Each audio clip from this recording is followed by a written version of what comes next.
Hey everybody, welcome to our first episode of Spirits from the Grave.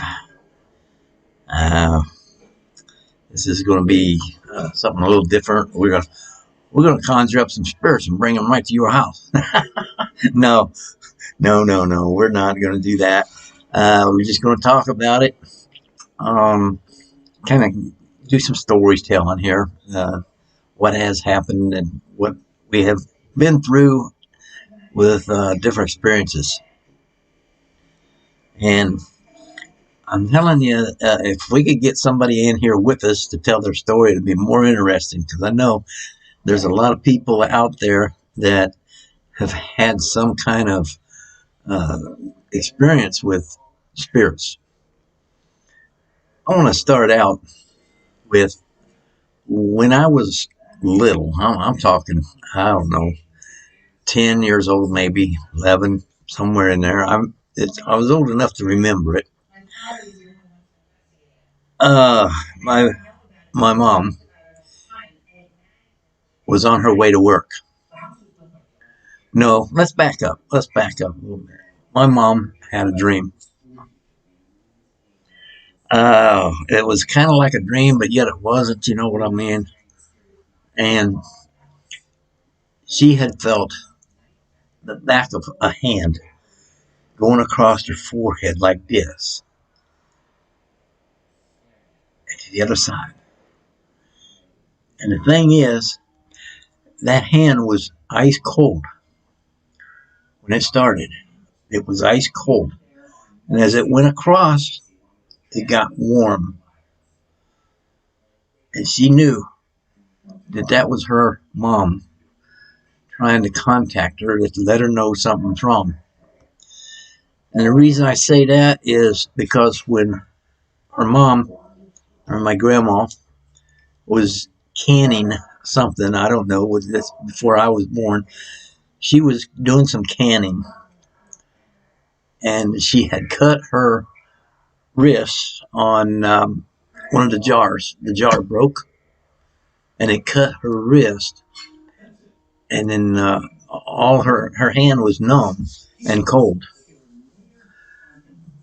And she looked up when she felt that hand go across her head. She looked up to see if I was awake. No, I was sleeping. And so she knew that that was her mom contacting her about something.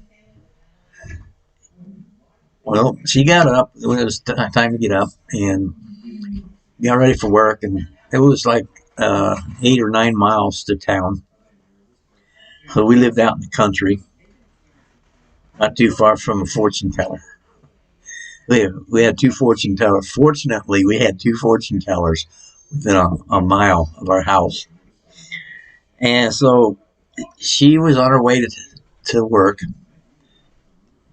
and the state police pulled her over. And they asked if her name, and then she said, "Yeah, that's me." And they said, "Well, you need to call your sister." I don't know which one it was, but I remember he told her to call her sister because there was something wrong. So she went ahead and went to work, and she called.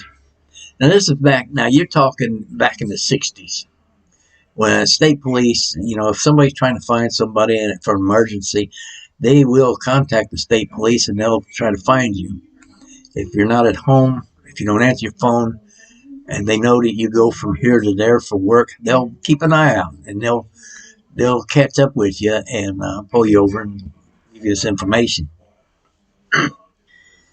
So, all right. So now she gets to work, calls her sister, and she said that her other sister had passed away.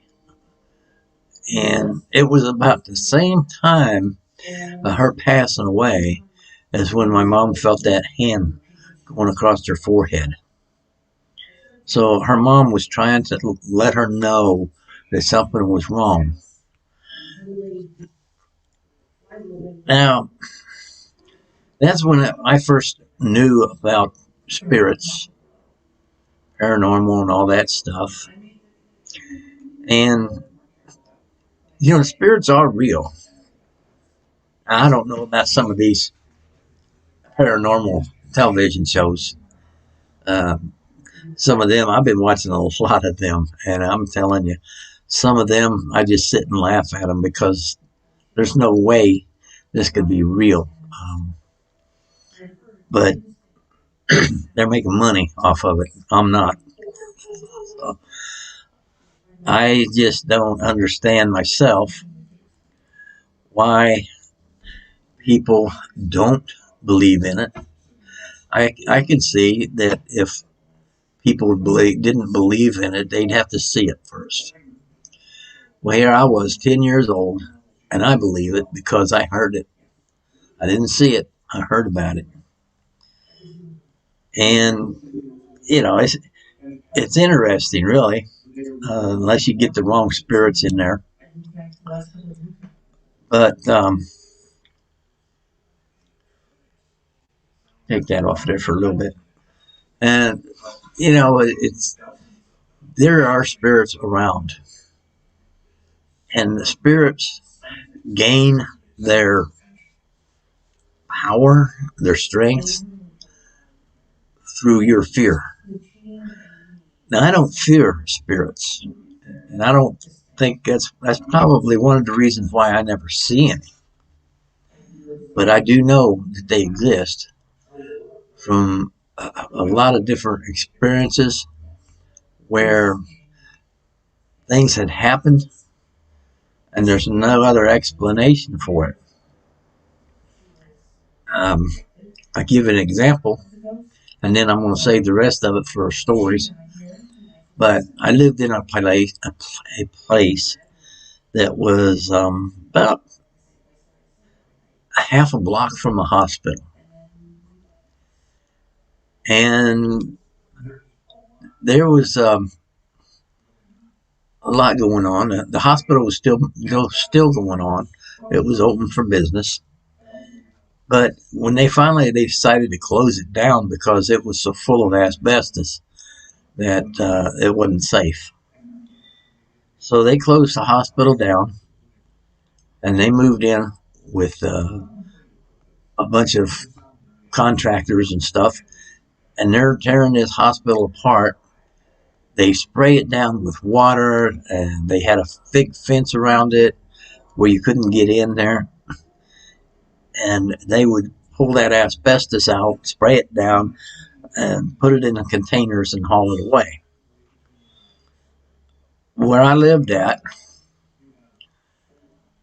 I was in bed one night and I felt something like a cat jumped up on the bed and sat down. I looked up. I don't have a cat. I looked up. There was nothing there. And a couple times that happened. It was just like some small child or something would sit on the end of the bed. It kind of tugs your covers a little bit, and you get that little sink down feeling that somebody was sitting down. And since the hospital was tore down, or they was tearing it down, I thought that maybe the spirits was moving out into the neighborhood because they didn't have no place to be. But then I got to thinking, maybe that's not what it was. Maybe someone rented this place where I was at, worked at the hospital, and the spirits would follow them home, and that's how they knew where to go to when trouble came up, like the hospital being tore down. Um, yeah, that's just one story of that place I lived at, and I'm gonna save the rest of them for another time. Um, well, I did one night. I laid there. I wasn't asleep yet, but I had my eyes closed, and I heard somebody say, "James," and I opened my eyes. And there was nobody there. Now, I tell you, there was only one way in and out of that apartment. It was upstairs, and I had the regular door lock. I had a bolt lock. I had a chain, and I had an alarm on that door. If anybody busted the door in, I'd hear that first before I'd hear the alarm. Wow, and all the locks on that door. And I did that because of one reason. When there's only one way in and one way out, I want to be awake when somebody comes in that door. I don't want to sleep through that because there's no last minute, okay, escape out the back door. There's no back door. And I didn't want to jump out the window. It's the second story. They'd probably be at the top of the stairs before I got the window open. But it's just, in the bedroom, you're in the farthest part of the apartment there is. There's nowhere to go. And so that's why when I hear something in the night that wakes me up, I'm awake. I'm alert. And I never did hear that voice again. But that one time, when all of a sudden I heard it say, "James." And it was a woman's voice. So I'm thinking that it was a nurse that either lived there um, and worked at the hospital. So, a lot of people moved close to their work back then, back in the 40s and 50s. So it was really interesting. Of course, like I say, if it doesn't scare you, it can't hurt you. That's my motto. You know, if it doesn't scare you, it can't hurt you. Um, Everywhere I've ever lived, I've got some stories about my wife encounters with some spirits. In the same way, she's never seen any, but there's some stories, and that's what I want to get into with this show. And if anybody has um, any questions, comments, or anything they want to tell me while they're watching this show, or even after it goes in the archive, you can still send a message to it, and I'll see that. But I'm going to make a thing here. Let's see a way you can get a hold of me in case you want to send me an email. Now, I'll tell you what this is. The email of it of this program. If I can get this email to come up. Oh, there it is. Spiritsfromthegrave@gmail.com. I should have known that. Okay, let me put that in there.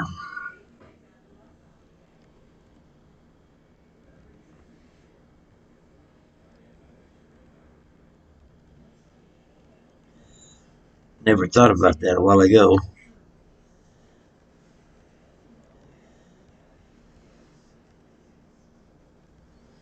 Okay, that's easy enough. Let's see if I spelled it right. Yeah, spiritsfromthegrave@gmail.com. I've got a Facebook page, but you would have to search.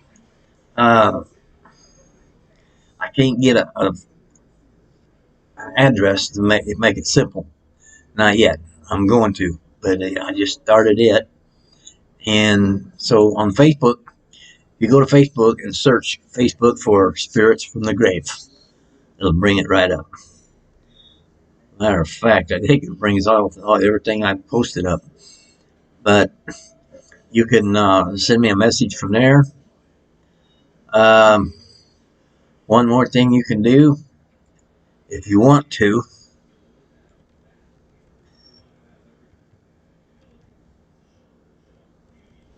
All right. You can also find me on my website, which is mypodcastradio.com. You go up there and you'll see all three of the episode or podcasts that I do, and it will give you a little info on it. But if you scroll down past that, you'll see contact me, and you just fill out that little contact form and send it to me, and I'll get right back with you. Um, but anyway, yeah. Also, might as well do this too. Um, let me see. I get this right. Wow, it's hard to see in the dark. I kind of turned to. Oh,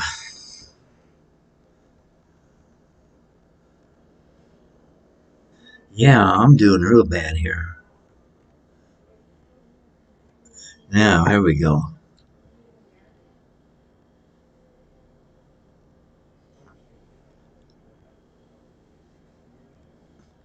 Yeah, I turned the lights down because I glare in my glasses. It's bad enough now with the lights dimmed. So, anyway, I got another contact here. If you want to call this number here, 1946. Yeah, call that number and I can answer the phone. Let's keep it between 9 and 9. Okay, that way. Now I'll answer it 7 days a week, but keep it between 9 a.m. and 9 p.m. so I can get some sleep. I get enough calls during the night from all these I gotta call them hackers, um, people wanting to sign me up for this and sign me up for that, and these people call about my auto warranty. I tell them I'm on I said I got a horse and carriage. How much would it cost a month to keep my carriage up if something happens to it? They usually don't call back. So anyway, this is kind of like what we want to do here is make a make some conversation, and we can get you on the show. If you want to get on the show, I'll send you the link to the show to get in on it, and it'll put us both up there on the screen. Won't be as big as this screen here because it's going to be split in half. And some people don't want their face that close to the screen, but that don't cost you nothing. All you got to have is I'm using my laptop, and it's got the built-in mic and it's got the built-in camera. Now, I do use a different cam, external cam, and the reason why I do that is I'll show you here. I mean, this is a new laptop, and it was a 2020 model. Maybe that's why it does this. But anyway, here's the difference between what I'm doing now and what I'm doing on my laptop. That's what my laptop looks like here. And it's just so much better to have a $25 cam, external cam. Uh, anyway, like I was saying, I've got stories from way back all the way up until now, or where I'm at. And then my wife's stories about her grandma and our cat. We got a cat cremated, and it stayed with its ashes. And when we got home, we opened up the box and put a little, just about that big a square piece of her favorite blanket and put that in the box for her, and her favorite toy that she played with. And we shut the box up and put the padlock on it and set it up on the shelf. But she can come and go through that box. Just, you know how spirits are. A lot of people say that animals don't have spirits, but I'm telling you, you can't prove that to me, my wife, because that cat would run through the house and through the bathroom door. I mean, through the door. And our other cats would be chasing it, and they would hit that door and bounce off because they thought they could go through that door too. No wonder they all didn't have brain damage from doing that. But yeah, it was is what it was. I mean, they can see that. They can see them spirits. I know someone that had a dog one time. It kept jumping up on top of the couch and barking at the ceiling and in the corner of the wall. And there was something there. The dog knew there was something there, but they didn't never see anything. But they just knew that there was a spirit in that house. You get one of them older houses like that, though. The one that we lived in that I was telling you about with the hospital there being half a block, that was, I would say the house was 100 years old. And the house that we're living in now, it's a carriage house. And it's 121 years old. So built in 1900. And there's just all kinds of things, that there's noises at night. The cats sometimes they'll go, oh, like you're scared. It was one of them, like scared. I don't know. I can't make that sound. If I was a cat, I could do it real good. But they run through the house chasing and chasing and chasing. I tell you, they'll stop and look up at the ceiling. They'll stop and they'll look at the walls. They'll chase it all over the house. And it's our cat that we had cremated. I hope. I hope. I don't want no strange spirit coming in here, and we don't know anything about it. I haven't heard anything or seen anything that would make us think that. Yeah, getting a little tired here, but we will eventually grow this podcast to where we have people on here more often and telling their stories. There's lots of stories out there. You just need to come and get in contact with me and be on the show and let it out. I mean, some people actually got hurt by the spirits. And those kind I don't want to be around, but I know a lot of a lot of people are saying that if it's a child spirit, and people say, "Oh, the poor child, it's just lonely. It's lost and it doesn't know what to do, and we're just going to let it go." Their little daughter or whatever starts like feeding it. When she'll take food up to her room, she'll take 2 plates of food, and one for the spirit and one for her.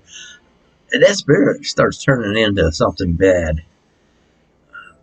It just takes a while, but it will turn into something bad. And that's what they do. The kids are more accessible to it because they're open-minded at that age. They haven't been taught the right from the wrong of the spirits, and they just fall right into the trap. And a lot of people have moved because the spirit's in their house, and the spirit follows with them. So you gotta be real careful with them. You just can't, all fun and game. But the experiences that we've had, we can talk about that. There's no problem with that. But if we were talking about having a seance or having the Ouija board in the house, no. No Ouija board in this house or any other house. No house that I've been in. They're evil. They are really evil. Because a lot of people open that up for the spirits to come in, but they don't think to close it when they're done. And the spirits stay out and it leaves the door open for other spirits to come in. So yeah, I mean it gets deep into it, but anyway, we don't want to really have a lot of stuff like that going on. Now, if you had experience with it, you want to talk about it, that's fine. We'll listen because it's like I said, to me it's interesting, and I just have an interest in it. So anyway, I think this is about the end of this episode.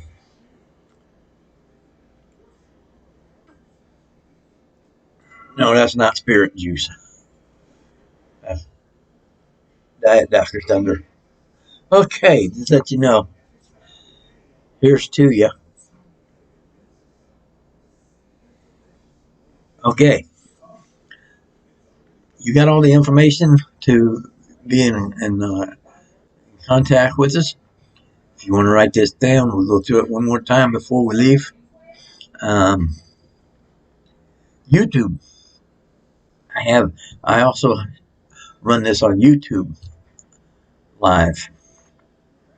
And the best way to get to my YouTube channel is go mprp.us. That stands for my podcast radio page. mprp.us. And like I said, my email is spiritsfromthegrave@gmail.com. Or you can find this here on mypodcastradio.com. Find out more information about our show. Contact us through the contact page. And then we got the phone number 419-642-1946. Let's see. I don't have, my Facebook page. Of course, if you're watching it on Facebook, you don't need to know this, but if you're watching it on YouTube, you want to find my Facebook page. Go to Facebook, go to the Facebook search box and search Spirits from the Grave. And that will be, oops, I sure did. Anyway, we're going to go ahead and sign off here for this week. And we'll hope we get somebody to watching it and somebody will join us on their experiences. So until then, be safe. Watch out what you do, what you say, because they might just be taking you for advantage. So that's it for now. Next week. See ya.